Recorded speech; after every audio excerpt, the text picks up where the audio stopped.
आज हम आपको दिखाएंगे देश भर से जयपुर पधारे कलाकारों की सुंदर सुंदर कलाकृतियां। दरअसल ये मौका था 6 जनवरी और 7 जनवरी 2024 को जवाहर कला केंद्र में संपन्न हुए नेशनल आर्ट एग्जीबिशन 2024 का। यहां आए कुछ कलाकारों ने अपनी अद्भुत कला निपुणता से गुलाबी नगरी का मन मोह लिया। आइए सबसे पहले आपको दिखाते हैं राजस्थानी रंगों से सरोबार कलाकृतियां।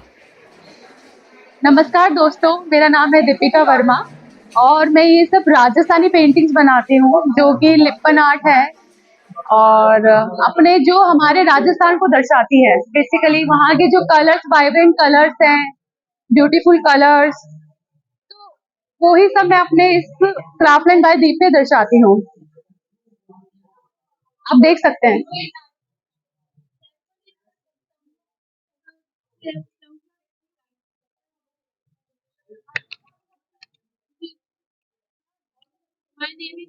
किस चीज से बने होते हैं? और सर ये सारे सर वुड के बने हुए हैं और इनका प्राइस किसी का 1200 है, किसी का 3500 है। सब सारी चीजें सब उसके साइज के ऊपर डिपेंड करती है।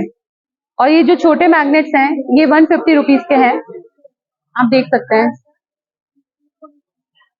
इसमें बॉय भी है।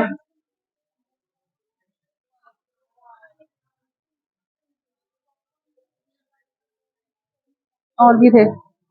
ये कहाँ मिल सकते हैं? कहाँ से? सर मैं वैसे मेरा जो आर्ट स्टूडियो है वो अजमेर के अंदर है, अजमेर शहर के अंदर है। वहीं पे मैं अपना घर से ही सारा रन करती हूँ, वहीं पर मैंने अपना आर्ट स्टूडियो बनाया हुआ है। ये मेरी पहली एग्जीबिशन है और मुझे बहुत बहुत बहुत अच्छा रेस्पॉन्स मिला एग्जीबिशन में।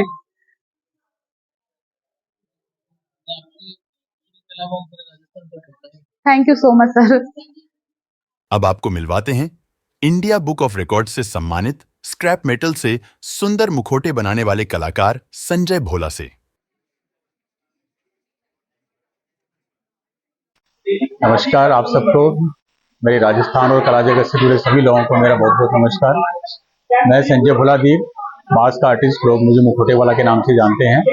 फरीदाबाद से आया हूँ और ये जो पीछे मेरे आप मास्क देख रहे हैं ये सभी मेरे द्वारा बनाए गए हैं। मेरा जो आर्ट का मीडियम है वो है स्क्रैप मेटल, इसे मैं स्क्रैप टू स्कल्प का नाम देता हूँ।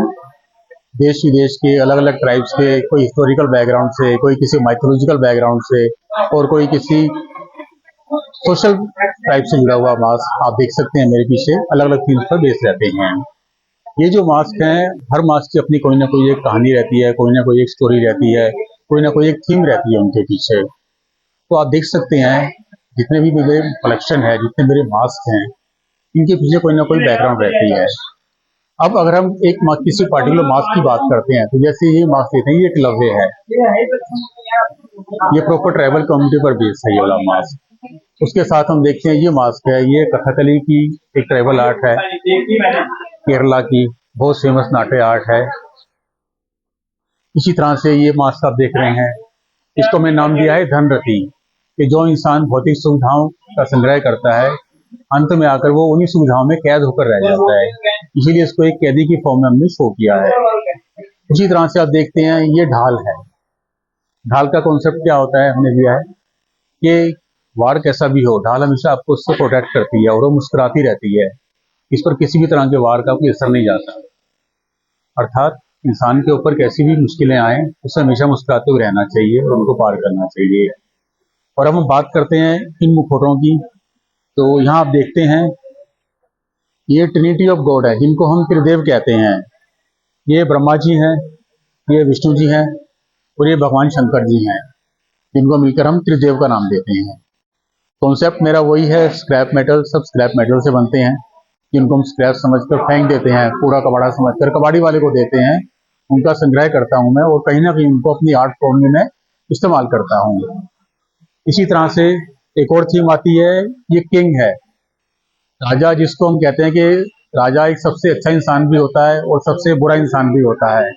तो राजा को अपनी प्रजा की भलाई के लिए अच्छे निर्णय भी लेने पड़ते हैं और बुरे निर्णय भी लेने पड़ते हैं।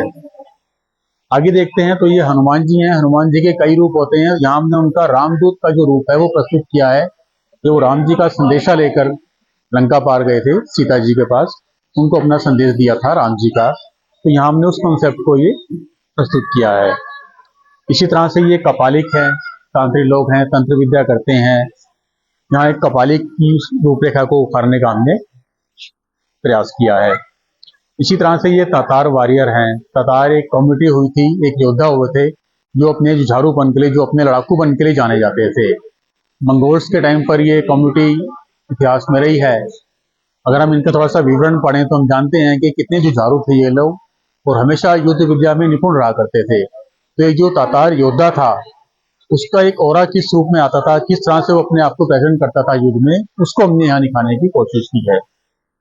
बाकी यहाँ तो मेरी पूरी कला को लाना, सभी मुखौटों को लाना प्रैक्टिकली संभव नहीं है, तो कुछ मुखौटे मैंने यहाँ पर अपने शोकेस किए हैं।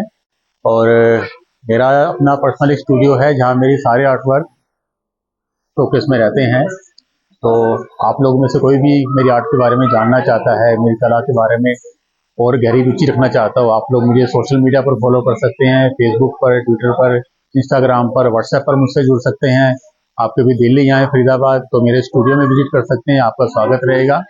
आप सबका बहुत बहुत धन्यवाद, नमस्कार। अब देखते हैं बहुत अच्छा संदेश देती सुंदर कलाकृति।